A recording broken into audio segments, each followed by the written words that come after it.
అన్నదాత అన్నదాత మీ అన్నదాత చెమటోడ్చి ఆహారాన్నందించే రైతన్న అనునిత్యం నీ కండదండగా నిలిచే నేస్తం ఎవరన్నా అన్నదాత అన్నదాత మీ అన్నదాత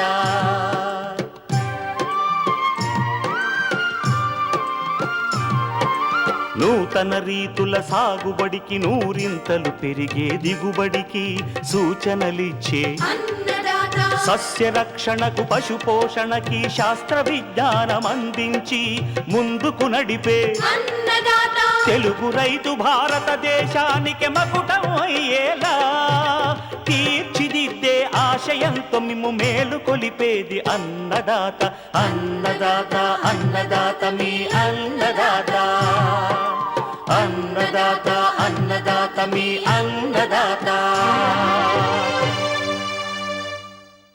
అన్నదాత ప్రేక్షకులకు నమస్కారం. ఈనాటి ముఖ్యాంశాలు: గొర్రెల్లో విజృంభిస్తున్న కాజపు జలగ వ్యాధి నివారణ, ఆస్టర్ నుంచి మంచి పూల దిగుబడికి పాటించాల్సిన మెలకువలు, చీనీ నిమ్మ తోటలకు వేరుకుళ్ళు నష్టం నివారణకు చర్యలు.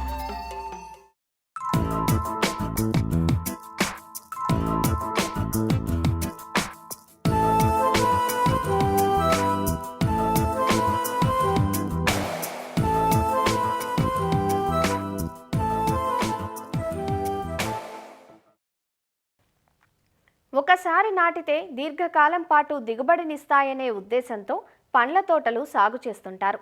ముఖ్యంగా చీనీ నిమ్మ తోటలు ఉభయ తెలుగు రాష్ట్రాలలో అధిక విస్తీర్ణంలో ఉమ్మడి నల్గొండ, నెల్లూరు, కడప జిల్లాల్లో సాగులో ఉన్నాయి. 30 ఏళ్ల పాటు ఫలసాయాన్నిచ్చి రైతుకు అండగా ఉండాల్సిన తోటలు 10 ఏళ్లకే అర్ధాంతరంగా క్షీణించిపోతున్నాయి. ఇందుకు వేరుకుళ్ళు తెగులు ప్రధాన కారణంగా కనిపిస్తుంది. కాపు కాసే తోటల్లో చెట్లు హఠాత్తుగా వడలిపోవటాన్ని రైతులు గమనిస్తుంటారు. నీటి ఎద్దడి వల్ల వడబడి చనిపోయాయో, తెగులు సోకి చనిపోయాయో రైతులకు అంతుబట్టదు. ఏటికేడాది ఈ సమస్య తోటల్లో పెరుగుతూ ఉంటుంది. రాబోయే వేసవి కాలంలో ఈ సమస్య ఎక్కువగా ఉంటుంది. అసలు ఈ వేరుకుళ్ళు తెగులు ఎందుకు వ్యాపిస్తుంది? నివారణకు ఎలాంటి సమగ్ర యాజమాన్య పద్ధతులను పాటించాలి? ప్రొఫెసర్ జయశంకర్ తెలంగాణ రాష్ట్ర వ్యవసాయ విశ్వవిద్యాలయం వనపర్తి జిల్లా మదనాపురం కృషి విజ్ఞాన కేంద్రం ఉద్యాన శాస్త్రవేత్త డాక్టర్ సురేష్ కుమార్ నుంచి తెలుసుకుందాం. ఈ మధ్యకాలంలో రైతులు సరైన యాజమాన్య పద్ధతులు పాటించకపోవటం వల్ల చీనీ, నిమ్మ మరియు ఇతర పండ్ల తోటల్లో వేరుకుళ్ళు తెగులు ఉధృతిని ఎక్కువగా గమనించడం జరిగింది. వేరుకుళ్ళు తెగులు సోకిన చెట్లను మనం గమనించినట్లయితే చెట్టు యొక్క వేరు ప్రాంతంలో అనగా చెట్టు నాటిన భూమి ప్రాంతంలో తేమ ఉన్నప్పటికీ కూడా చెట్లు వాడిపోయి బెరుకుగా కనపడుతుంటాయి, వాడిపోయినట్లుగా అనిపిస్తుంటాయి. మనము చెట్టు వేరును గమనించినట్లయితే గిన వేరు మీద ఉన్న బెరడంతా కూడా కుళ్ళిపోయి ఉంటుంది. మనం కొద్దిగా గట్టిగా గుంజినట్లయితే గిన చెట్టు వేరు మీద ఉన్న పీచంతా కూడా లేచి వస్తుంది. ఈ తెగులు అనేది ఒక చెట్టు నుంచి ఇంకొక చెట్టుకు వేర్ల ద్వారానే నీటి ద్వారా సంక్రమిస్తుంది. ఈ తెగులు రావడానికి ప్రధాన కారణాలు మనం గమనించినట్లయితే చెట్లను చౌడు భూముల్లో నాటటము, బరువైన నల్లరేగడి నేలల్లో పండ్ల తోటలను నాటడము, చెట్టు మొదల దగ్గర మురుగునీరు ఎక్కువ ఆగి ఉండటము వలన ఈ వేరుకుళ్ళు సమస్య రావడానికి అవకాశం ఉంది. వేరుకుళ్ళు సోకిన వెంటనే యాజమాన్యం ఏం చేయాలంటే 20 లీటర్ల నీటికి 40 గ్రాముల కార్బండిజం మ్యాంకోజెబ్ మిశ్రమం లేదా 40 గ్రాముల మెటలాక్సిల్ మ్యాంకోజెబ్ మిశ్రమం లేదా 40 గ్రాముల క్లోరోథాలోనిల్ను కలిపి వారం రోజుల వ్యవధిలో మార్చి చెట్టు రికవర్ అయ్యేంత వరకు మనం చెట్టు మొదలతో సహా చెట్టు వేరు ప్రాంతం అంతా కూడా ఈ మందు ద్రావణాన్ని పోస్తూ ఉండాలి. ఈ విధంగా రెగ్యులర్గా వారానికి ఒకసారి పోస్తూ ఉన్నట్లయితే గిన ఈ మందు ద్రావణాలను మార్చి మనకు చెట్టు రికవర్ అయ్యే అవకాశాలు ఎక్కువగా ఉన్నాయి. తర్వాత ఈ చెట్టు రికవర్ అయ్యేంత వరకు లీటర్ నీటికి 10 గ్రాముల నీటిలో కరిగే 319ల మిశ్రమాన్ని కలిపి వారానికి ఒకసారి చెట్టు ఆకులన్నీ తడిసేటట్టు మనము పిచికారీ చేస్తూ ఉన్నట్లయితే గిన మనకు చెట్టు రికవర్ అయ్యేంత అవకాశం ఉంది. తర్వాత అసలు వేరుకుళ్ళు రాకుండా ఉండటానికి చేయవలసిన యాజమాన్య చర్యలు గమనిస్తే మనము చెట్లను పండ్ల తోటలన్నింటినీ కూడా ఎత్తైన బోదెల మీద నాటుకోవాలి. మరియు నీటి వసతిని కూడా అవకాశం ఉన్నంత వరకు డ్రిప్ ద్వారానే ఇవ్వాలి. ఒకవేళ డ్రిప్ అవకాశం లేక ఎత్తైన బోదెలు చేసుకున్నట్లయితే రైతు సోదరులు చెట్టు చుట్టూ డబల్ రింగ్ పద్ధతిలో, అనగా చెట్టుకు మొదలకు 1.5 ఫీట్ల దూరంలో ఒక రింగు మరియు చెట్టు చివరాకులు ఉండే దగ్గర ఒక రింగు, ఈ 2 రింగుల మధ్యలో మనం నీళ్లు కట్టుకొని డబల్ రింగ్ పద్ధతిలో నీళ్లు కట్టుకోవాలి. ఈ విధంగా రింగు చేయటం వలన మొదలకు నీళ్లు తాకవు కాబట్టి వేరుకులు తెగులు రాకుండా ఉండే అవకాశం ఉంటుంది. రెండోది వచ్చి మనం పంట మొదటిగా అంటే తోట నాటుకునేటప్పుడు ముందుగానే చౌడు నేలల్లో కానీ, బలమైన నల్లరేగడి నేలల్లో కానీ, రాతి నేలల్లో కానీ పండ్ల తోటలు ముఖ్యంగా చీనీ నిమ్మ తోటలను నాటుకోవద్దు. చెట్లు చిన్న వయసులో ఉన్నప్పుడు అంతర పంటలుగా జీలుగా, జనుము వంటి పంటలను వేసుకొని వాటిని అవి పూతకొచ్చిన సమయంలో భూమిలో కలయి తిప్పుకున్నట్లయితే భూమిలో సేంద్రియ పదార్థం పెరగటం వలన కూడా మనకు వేరుకుళ్ళు తగ్గుతుంది. తర్వాత 10 సంవత్సరాల చెట్లకు గమనించినట్లయితే 100 కేజీల పశువుల ఎరువు, 10 కేజీల వేపపిండి లేదా 10 కేజీల ఆముదం పిండి లేదా 10 కేజీల కానుగ పిండిని కలుపుకొని ప్రతి సంవత్సరం మనకు సమృద్ధిగా సేంద్రియ ఎరువులను ఇచ్చినట్లయినా కూడా వేరుకుళ్ళు రాకుండా ఉంటుంది. తర్వాత ప్రతి సంవత్సరం వర్షాకాలం మొదల్లో మనము ట్రైకోడర్మాను పశువుల ఎరువుతో వృద్ధి చేసుకొని ప్రతి చెట్టుకు 5 కేజీల ట్రైకోడర్మాతో వృద్ధి చేసిన పశువుల ఎరువును మనం చెట్ల మొదళ్ళల్లో వేసుకున్నట్లయితే మనకు కాలక్రమంలో వేరుకులు రాకుండా నివారించబడుతుంది. ఈ పశువుల ఎరువును ట్రైకోడర్మా వృద్ధి చేసుకోవాలంటే 100 కేజీల పశువుల ఎరువుకు 10 కేజీల వేపపిండి, 2 కేజీల ట్రైకోడర్మా చొప్పున చల్లుకొని అదంతా కూడా కలేదిప్పుకోవాలి. ఇదంతా కూడా నీడ ప్రాంతంలో చేయాలి. నీడ ప్రాంతంలో అంటే చెట్ల కింద కానీ ఏదన్నా నీడ ప్రాంతంలో చేసుకోవాలి. ఇదంతా కూడా ఈ ట్రైకోడర్మా పశుతో వృద్ధి చేసే పశువుల ఎరువుకు మనము గోనె పట్టలతో కప్పి ఉంచాలి. ప్రతిరోజు దాంట్లో సఫిషియెంట్గా సరైన మోతాదులో తేమ ఉండేటట్లు రోజు నీళ్ళు ఇవ్వాలి. 15 రోజుల తర్వాత గమనించినట్లయితే మనకు పశువుల ఎరువు అంతా కూడా ట్రైకోడర్మా డెవలప్ అయి ఉంటుంది. ఈ డెవలప్ అయిన ట్రైకోడర్మా ఎరువును మనం ప్రతి చెట్టుకు 5 కేజీల చొప్పున వేసుకున్నట్లయితే మనకు వేరుకుళ్ళు కలగజేసే శిలీంధ్రాలనే రైజోక్టోనియా ఇటువంటి వాటిని ట్రైకోడర్మా నివారిస్తుంది. తద్వారా మనకు వేరుకుళ్ళు రాకుండా మన పొలాన్ని యాజమాన్యం చేయవచ్చు.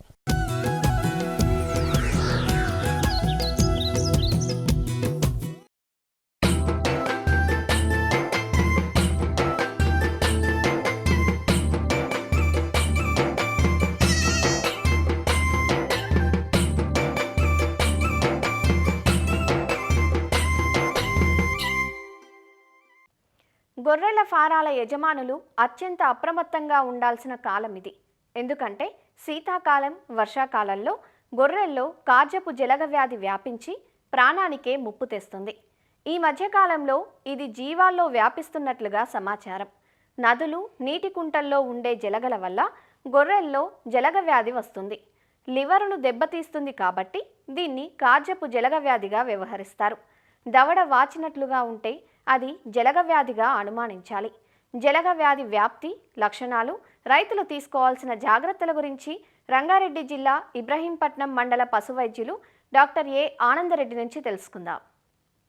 ఈ గొర్రెలలో, మేకలలో చలికాలము మరియు వర్షాకాలం వచ్చే ప్రధానమైన పారాసైటిక్ అంటే నట్టలలో అతి ప్రధానమైన వ్యాధి జలగ వ్యాధి. ఈ జలగ వ్యాధి అనేది 2 రకాలుగా ఉంటుంది. ఒకటి కార్జపు జలగ మరియు పొట్ట జలగ. పొట్ట జలగ అనేది ఈ యాంఫిస్టోమ్ అనే పరాన్నజీవుల ద్వారా వస్తుంది. ఈ కార్జపు జలగ అనేది ఫ్యాషియోలా ద్వారా వస్తుంది. ఈ రెండిట్లలో దాదాపు ఒకే లక్షణాలు ఉంటాయి. దవడ కింద నీరు చేరడం అనేది మనం గమనిస్తాం అన్నట్టు. అంటే మార్నింగ్ మామూలుగా ఉంటాయి, సాయంత్రం కాగానే దవడ కింద నీరు చేరుతుంది. దీంట్లో ఏంటంటే మనం కన్నురెప్ప తెలిస్తే పాలిపోయినట్టు, ఎందుకంటే రక్తహీనత, రక్తము స్రావించబడడం జరుగుతుంది కాబట్టి రక్తహీనత కూడా కనబడుతుంది. విపరీతంగా చనిపోవడం జరుగుతుంటుంది. దీంట్లో గదమ కింద నీరు చేరడం జరుగుతుంది. దీన్నే బాటిల్ జా కండిషన్ అని జరుగుతుంటుంది. ఈ గొర్రెలు వీక్గా, నీరసంగా ఉంటాయి, సరిగ్గా మేత మేయ్యి, బక్క చిక్కిపోతుంటాయి, దవడ కింద నీరు చేరడం జరుగుతుంది. పొట్ట జలగలో ముఖ్యంగా యాంఫిస్టోమ్స్ కలగజేస్తాయి. అంటే ఈ యాంఫిస్టోమ్స్ కూడా రకరకాల యాంఫిస్టోమ్స్ ఉంటాయి. ఇవి పెద్ద ఏమో పొట్టలో ఉంటాయి, కానీ దీని పిల్లలు అనేటివి ఇమ్మాచ్యూర్ యాంఫిస్టోమ్స్. ఈ ఇమ్మాచ్యూర్ యాంఫిస్టోమ్స్ అనేటివి డియోడినం అంటే పేగు స్టార్టింగ్ అంటే అబమేజం తర్వాత వచ్చే డియోడినంలో విపరీతంగా చేరి ఇవి రక్తాన్ని పీలుస్తాయి, గొర్రెలలో రక్తహీనతను కలగజేస్తాయి. తర్వాత శరీరంలో ఆల్బుమిన్ తక్కువ కావడం వల్ల కొన్నిసార్లు ఎస్పెషల్లీ ల్యాంబ్స్లలో విపరీతంగా మరణాలు సంభవిస్తాయి. అంటే ఇమ్మాచ్యూర్ యాంఫిస్టోమ్స్ వల్ల. పెద్ద యాంఫిస్టోమ్స్ మాత్రం పెద్ద పొట్టలో ఉంటాయి, దీన్నే రూమెన్ అంటారు. ఈ పెద్ద యాంఫిస్టోమ్స్ అంత తీవ్రత కలిగే వ్యాధిని కలగజేయవు, కానీ ఈ ఇమ్మాచ్యూర్ యాంఫిస్టోమ్స్ అంటే దీని లార్వాలు అనేటివి ఎక్కువగా నష్టాన్ని కలగజేస్తాయి. ఎస్పెషల్లీ ల్యాంబ్స్లలో కొదమ పిల్లలలో ఎక్కువగా నష్టాన్ని కలగజేస్తాయి. దీని ట్రాన్స్మిషన్లో నత్తలు, మనం బయట వాటర్లో తిరిగే కొన్ని రకాలైన నత్తలు ఇంటర్మీడియట్ హోస్ట్గా పనిచేసి గొర్రెలకు వ్యాపింపజేస్తాయి. అంటే అడల్ట్ యాంఫిస్టోమ్స్ గుడ్లను పేడ ద్వారా పంపిస్తుంది. అయితే ఈ గుడ్లు చెరువులలో కానీ నదులలో కానీ కుంట్లల్లో పడడం వల్ల ఈ గుడ్లు లార్వాగా హ్యాచ్ కావడం జరుగుతుంది. ఈ లార్వాలు నీటి కొన దగ్గర అంటే చెరువు ఒడ్డు దగ్గర ఈ గడ్డి మీదికి ఎక్కి ఆ గడ్డి కొనలలో ఉంటాయి. ఇవి గొర్రెలు మేకలు వాటర్ తాగడానికి చెరువులోకి వెళ్ళినప్పుడు ఈ గడ్డిని మేసినప్పుడు ఈ లార్వాలు శరీరంలోకి ఎంటర్ అయ్యి పొట్టలో అడల్ట్గా మారుతుంటాయి. ఇమ్మాచ్యూర్ యాంఫిస్టోమ్ స్టేజ్లలో విపరీతంగా మరణాలు కూడా సంభవిస్తాయి. దీనికి ప్రివెన్షన్ ఎలా అంటే నివారణ ఏం చేయాలంటే జనరల్గా నీటి వంపులల్లో ఈ గొర్రెలను మేపకపోవడం బెటర్ అన్నట్టు. ఒకవేళ నీటి వంపులలో మేపినా అక్కడ కాపర్ సల్ఫేట్ ద్రావణాన్ని చల్లడం ద్వారా ఈ నత్తలు అనేటివి చనిపోవడం జరుగుతుంటుంది.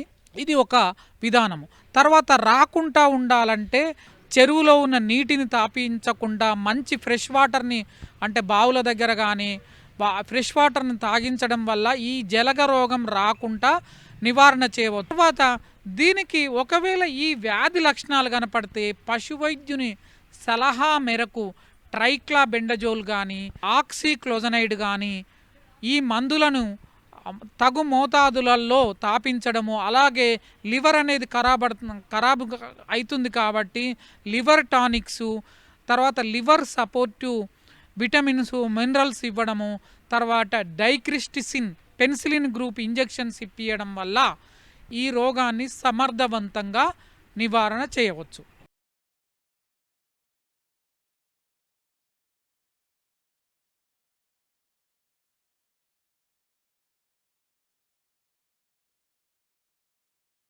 అన్నదాత టోల్ ఫ్రీ నెంబర్ ద్వారా పంటల సాగులో రైతులు లేవనెత్తే సందేహాలకు దృశ్య రూపం మీకోసం.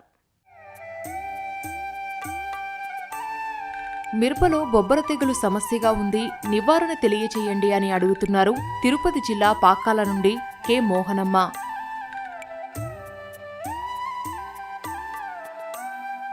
ఈ మిరప ఆకుముడత వైరస్, ఈ జెమినీ వైరస్ బాగా ఎక్కువ అవ్వడం గమనించడం జరిగింది. చిల్లీ లీఫ్ కల్ వైరస్ లేదా ఈ జెమినీ వైరస్ మొక్క లక్షణాలుగా మనం గమనించినట్లయితే లేత ఆకులు బాగా కుంచుకుపోయి సైజు తగ్గిపోయి పై ముడత ఎక్కువగా ఉంటుంది. ఆకుల అంచులు బాగా పైకి ముడుచుకొని సముద్రపు అలల్లాగా ఈ ఆకులన్నీ మనం కనిపించడం జరుగుతుంది. అదేవిధంగా గనుపుల మధ్య దూరం బాగా తగ్గిపోయి మొక్కలు కుంచుకుపోయి గిడ్సబారిపోయి ఉంటాయి. బాగా ఎక్కువ ఈ మొదటి దశలో ఈ తెగులు కానీ ఆశించినట్టయితే పూత అసలు రాకపోవడం జరుగుతుంది. వచ్చిన కొంత పూత అయినా కాయగా తయారవకుండా అలాగే మొక్కలు బాగా ముడుచుకుపోయినట్లు ఉంటాయి. చిల్లీ లీఫ్ కల్ వైరస్ లేదా జెమినీ వైరస్ నివారణలో భాగంగా సమగ్ర యాజమాన్య పద్ధతిలో ఈ తెగుల్ని నివారించుకోవాలి.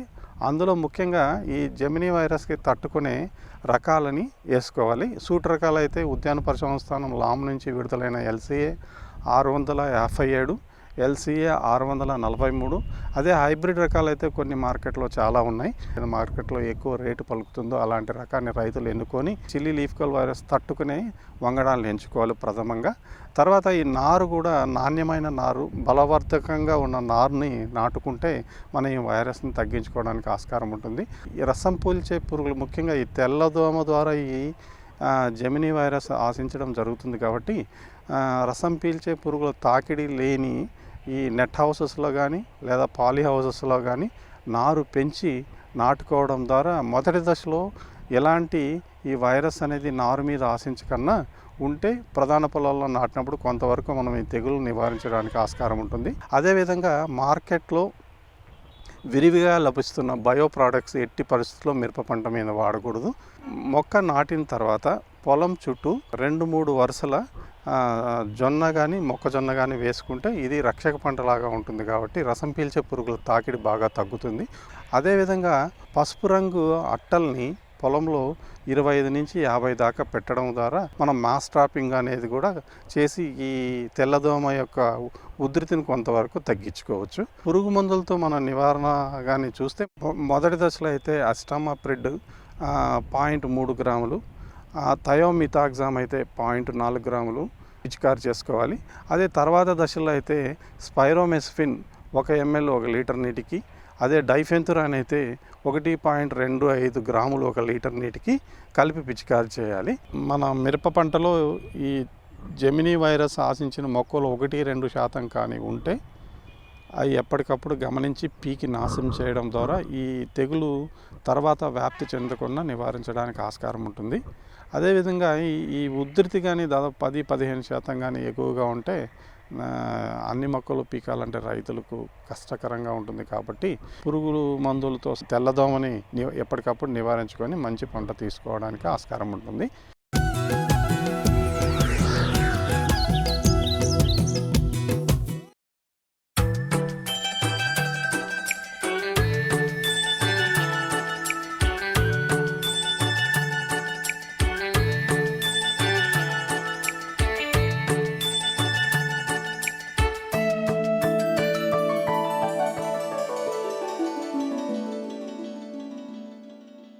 విడి పూలుగా కట్ ఫ్లవర్గా వినియోగించే పూలలో ఆస్టర్ ఒకటి. చైనా ఆస్టర్గా పేరున్న ఈ పూలు నవంబర్, డిసెంబర్ మాసాల నుంచి ఫిబ్రవరి, మార్చి మాసాల వరకు మార్కెట్ను అలరిస్తాయి. ఆస్టర్ పంట అధిక వర్షాలను, అధిక ఎండలను తట్టుకోలేదు. అందుకే శీతాకాలపు పంటగా ఎక్కువగా సాగు చేస్తారు. రకాన్ని బట్టి 100 నుంచి 120 రోజుల పంటకాలం కలిగిన ఆస్టర్ నాటిన 60 రోజులకు పూలనివ్వడం మొదలుపెట్టి వరుసగా 50 నుంచి 60 రోజుల పాటు దిగుబడినిస్తుంది. నవంబర్ నుంచి జనవరి మాసాల మధ్య నాటుకున్న ఆస్టర్ తోటలు ప్రస్తుతం పెరుగుదల నుంచి మొగ్గ, పూత దశలో ఉన్నాయి. ఈ పూదోటల నుంచి మంచి దిగుబడుల కోసం సాగులో పాటించాల్సిన మెలకువల గురించి శ్రీ కొండా లక్ష్మణ్ తెలంగాణ రాష్ట్ర ఉద్యాన విశ్వవిద్యాలయం రాజేంద్రనగర్లోని పూల పరిశోధనా స్థానం శాస్త్రవేత్త డాక్టర్ ప్రణీత్ నుంచి తెలుసుకుందాం. చైనా ఆస్టర్కి మార్కెట్లో ఎక్కువ డిమాండ్ ఉంది. ఎందువల్ల అనగా ఇది తక్కువ సమయంలో పూతకు వస్తుంది. అంతేకాకుండా వివిధ రకాల రంగులు అందుబాటులో ఉండడం వలన వీటికి మార్కెట్లో ఎక్కువ డిమాండ్ ఉంది. వీటికి ముఖ్యంగా వాతావరణ పరిస్థితులు, పగటి ఉష్ణోగ్రతలు 20 నుంచి 25 డిగ్రీల సెంటీగ్రేడు, రాత్రి ఉష్ణోగ్రతలు 12 నుండి 15 డిగ్రీల ఉష్ణోగ్రతలు ఉన్న వాతావరణ పరిస్థితులు వీటికి అనుకూలమైనవి. అందువల్ల వీటిని ఎక్కువగా సెప్టెంబర్ నుండి ఫిబ్రవరి మాసం వరకు ఎక్కువగా సాగు చేస్తూ ఉంటారు. వీటిలో అందుబాటులో ఉండే రకాలు ముఖ్యంగా గులాబీ రంగు రకము, తెలుపు రంగు రకము, ఉదా రంగు రకాలు ఎక్కువగా అందుబాటులో ఉంటాయి. గులాబీ రంగు రకాలు ముఖ్యంగా అర్కా కామిని, అర్కా ఆద్య, పూలే గణేష్, పింక్ రకాలు గులాబీ రంగు రకాలు. తెలుపు రంగు రకాలు అర్కా అర్చన, లోకల్ వైట్, అర్కా పూర్ణిమ, పూలే గణేష్ వైట్ రకాలు తెలుపు రంగు రకాలు. ఉదా రంగు రకాలు పూలే గణేష్ పర్పుల్, పర్పుల్ కుషన్ రకాల రంగులు ఎక్కువగా అందుబాటులో ఉంటాయి. వీటిలో వివిధ రకాల రంగులు ఉండడం వలన ఈ మార్కెట్లో అధిక డిమాండ్ ఉంటుంది. వీటికి నీరు నిల్వ ఉండని మురుగునీటి వ్యవస్థ ఉన్న నేలలు, ఉన్న ఎర్రగరప నేలలు అనుకూలమైనవి. కావున వీటికి ఉదజని సూచిక 6.5 నుండి 7 మధ్యలో ఉన్న ఉదజని సూచిక గల నేలలు వీటి సాగుకు అనుకూలం. చైనాస్టర్ మొక్కలను విత్తనం ద్వారా ఎక్కువగా ప్రవర్ధనం చేస్తారు. తాజాగా సేకరించిన విత్తనంలో ఎక్కువ మొలక శాతం ఉంటుంది. నిలువ సమయం పెరుగుతున్న కొద్దీ వీటి యొక్క మొలక శాతం తగ్గుకుంటూ వస్తుంటుంది. విత్తనంను నాటుకోవడానికి నారుమడులను తయారు చేసుకోవాలి. ఈ నారుమడులను 15 సెంటీమీటర్ల ఎత్తు, 1 మీటర్ వెడల్పు, తగినంత పొడవు గల నారుమడులను తయారు చేసుకోవాలి. నారుమడిని తయారు చేసుకోవడానికి బాగా చివికిన 4 నుండి 6 కేజీల పశువుల ఎరువు, వేపపిండి కలుపుకొని ఎత్తైన నారుమడులను తయారు చేసుకొని వాటిలో వరుసలను తయారు చేసుకొని పల్చగా విత్తనాన్ని చల్లుకోవాలి. పల్చగా విత్తనం చల్లుకున్నట్లయితే మొలక అనేది ఆరోగ్యకరంగా ఉండి మంచి మొలక శాతం వస్తుంది. అధిక విత్తనము కనుక వేసినట్లయితే మొలక శాతము తగ్గిపోయి నాణ్యమైన మొలక మనకు అందదు. అందుచేత మనము ఈ విత్తనాన్ని ఇసుకతో కలిపి చల్లినట్లయితే మంచి మొలక శాతం వస్తుంది. మొలకను ఆరోగ్యకరంగా ఉంచాలి అంటే వాటిలో ఎండు తెగులు రాకుండా ఉండడానికి కాపరాక్సి క్లోరైడ్ 3 గ్రాములు లీటర్ నీటికి కలిపి పిచికారీ చేసినట్లయితే, లేదంటే డ్రెంచింగ్ చేసినట్లయితే నారుమడిలో ఎండు తెగులు రాకుండా నివారించవచ్చు.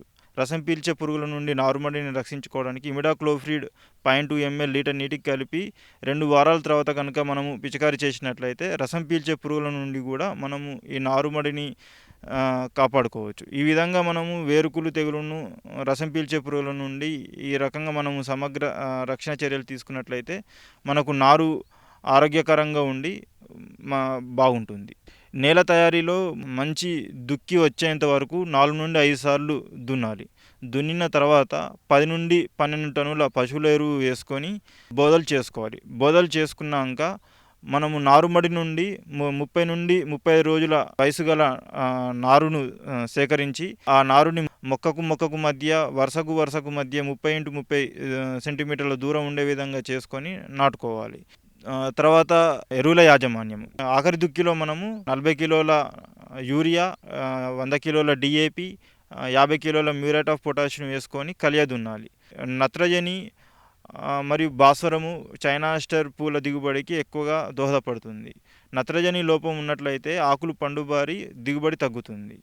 అంతేకాకుండా పూల పరిమాణం కూడా తక్కువగా వస్తుంది. భాస్వరం లోపం ఉన్నట్లయితే ఆకులు నీలిరంగులోకి మారి వేరు వ్యవస్థ అభివృద్ధి చెందకుండా దిగుబడి తగ్గుతుంది. అందువల్ల నత్రజని, భాస్వరము ఈ 2 ఎరువులు మొక్క ఎదుగుదలకు ఎంతగానో ఉపయోగపడతాయి. మొక్క పూత దశకు ముందు పైపాటుగా 40 కిలోల యూరియాని కనుక మనం ఇచ్చినట్లయితే పూల యొక్క పరిమాణము పెరిగి అధిక దిగుబడి వస్తుంది. పూలు అధిక దిగుబడి రావాలంటే సూక్ష్మధాతుల మిశ్రమైన 5 గ్రాములు లీటర్ నీటికి కలిపి పిచికారీ చేయాలి. అంతేకాకుండా మల్టీకే 13045 2 గ్రాములు లీటర్ నీటికి కలిపి పూత దశలో కనుక మనము పిచికారీ చేసుకున్నట్లయితే అధిక దిగుబడి వస్తాయి. మొక్కలు నాటిన 30 రోజుల తర్వాత మనము తలలు త్రుంచినట్లయితే మనకు పక్క కొమ్మలు ఎక్కువగా వచ్చి మొక్క గుబురుగా పెరిగి ఎక్కువ దిగుబడి వస్తుంది. నీటి యాజమాన్యము. ఈ చైనాస్టర్లో మొక్కల వేరు వ్యవస్థ అనేది భూమి పైన పొరలోనే ఉంటుంది. దీనివల్ల పై పొరల్లో తేమ అధికంగా ఉండే విధంగా గమనిస్తూ ఉండాలి. తేమ అధికంగా లేని సమయంలో 4 నుండి 6 రోజుల వ్యవధిలో కానీ ఒకసారి తడులను ఇవ్వాలి. లేదంటే డ్రిప్ పద్ధతి ద్వారా 6 నుండి 8 లీటర్లు రోజుకు ఇచ్చినట్లయితే మొక్క నుండి అధిక దిగుబడిని తెచ్చుకోవచ్చు. చీడపీడలు, ముఖ్యంగా మనకు ఆకు తొలిచే పురుగు, ఆకుల కింది భాగంలో గుడ్ల నుండి వచ్చిన చిన్న లార్వాలు ఆకులను తినడం వల్ల ఆకులు తెల్లగా మారి వెండి వర్ణంలోకి మారి విలక్షణంగా కనిపిస్తుంది. దీని నివారణకు క్వినాలోపస్ 2 ml లీటర్ నీటికి లేదా స్పైనోసాడ్ 0.2 ml లీటర్ నీటికి కలిపి కనుక పిచికారీ చేసుకున్నట్లయితే ఆకు తొలిచే పురుగును మనం నివారించవచ్చు. తర్వాత వేరుకుళ్ళు తెగులు తడులు ఎక్కువగా ఉండడం వలన కానీ, లేదంటే భూమిలో తేమ శాతం ఎక్కువ ఉండడం వల్ల కానీ మనం వేరుకుళ్ళు తెగులును ఎక్కువగా గమనించవచ్చు. దీనివల్ల ఆకులు ఎండిపోయి కాండము, వేరు నల్లగా మారిపోతాయి. దీని నివారణకు కాపరాక్సి క్లోరైడ్ 3 గ్రాములు లీటర్ నీటికి కలిపి మనము మొక్క దగ్గర పోసినట్లయితే వేరుకుళ్ళు తెగులును నివారించవచ్చు. మొక్కలు నాటిన 70 నుండి 80 రోజుల తర్వాత మనకు పూలు కోతకు వస్తాయి. ఈ కోతకు వచ్చిన పూలని విడి పూలుగా కానీ కాడ పూలుగా కానీ మనము తెంపవచ్చు. మనకు 4 నుంచి 5 టన్నుల దిగుబడి ఎకరానికి వస్తుంది. మరిన్ని విభిన్న అంశాలతో రేపటి అన్నదాతలో మళ్ళీ కలుసుకుందాం. నమస్కారం. అన్నదాతలు తమ సందేహాలు, సమస్యలను 1800 425 టోల్ ఫ్రీ నెంబర్లో ఉదయం 10 గంటల నుంచి 11 గంటల మధ్య పని దినాలలో సంప్రదించగలరు. ఈ కార్యక్రమాన్ని యూట్యూబ్లో www.youtube.com/annadaata ETV లింక్ ద్వారా వీక్షించవచ్చు.